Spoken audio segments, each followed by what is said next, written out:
When we come back, we'll be discussing contract plans versus non-contract plans.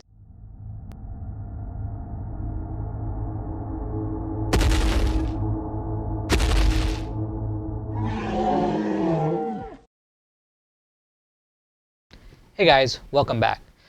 So you probably know that 2-year contract plans are fading and no contract plans are on the rise. The only companies that allow 2-year contract plans are AT&T and Verizon. For Verizon, they require you to be grandfathered into your contract plan in order to continue. Now, I'm not sure about AT&T if they do the same thing or not. But I just got done reading an article where the author stated that he missed contract plans. He said they were cheaper and easier. Here's a problem with this.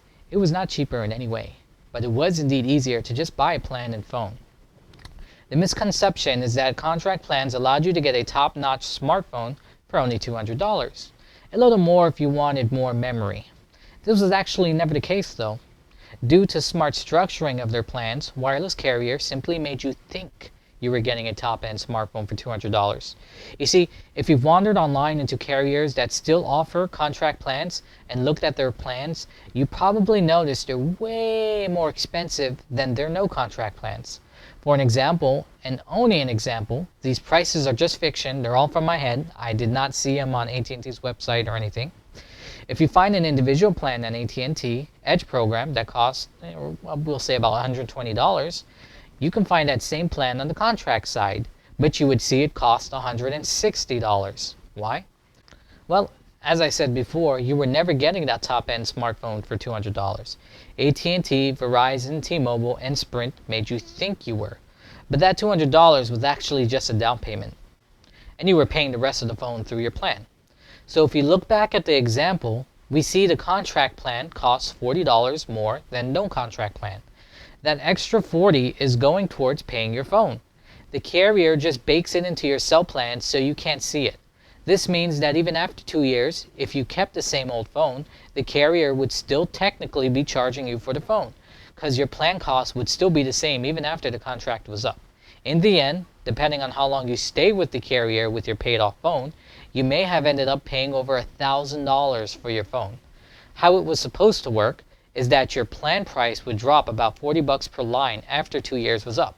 But the carriers, they wanted to take advantage of their customers' bliss and keep charging them the extra amount. And guess what? They did.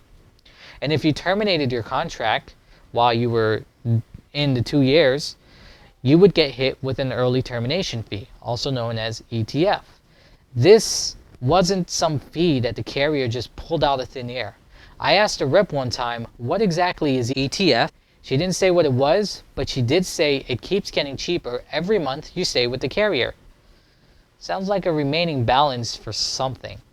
The ETF is actually the remaining balance you owe on your device. Just like how if you had financed the phone and left the carrier, you would still be obligated to pay off the remaining balance. It's the same thing with the 2-year contract. Pretty slick if you ask me. Now, no contract plans work the same exact way. You put down the down payment, then finance the phone for 2 years for about $25 to $50 a month, depending on what phone you buy. The only difference is that when you finish paying off your phone, your overall bill will get cheaper because you won't be paying the monthly fee for your phone anymore. But if you leave the carrier while still making payments, you will be obligated to pay off the device just like an ETF. So in hindsight, no contract plans are cheaper per se, but only if either you bring your own phone or you finish paying off your phone and stay with the carrier. Otherwise, both are equal in every single way. When no contract plans were announced back in 2012, I was excited. I could finally finance my phone and I wouldn't be tied down to a contract. I always wondered why no one really talked about this new no contract plan. Turns out there wasn't much to talk about because it's the same exact thing as a contract plan.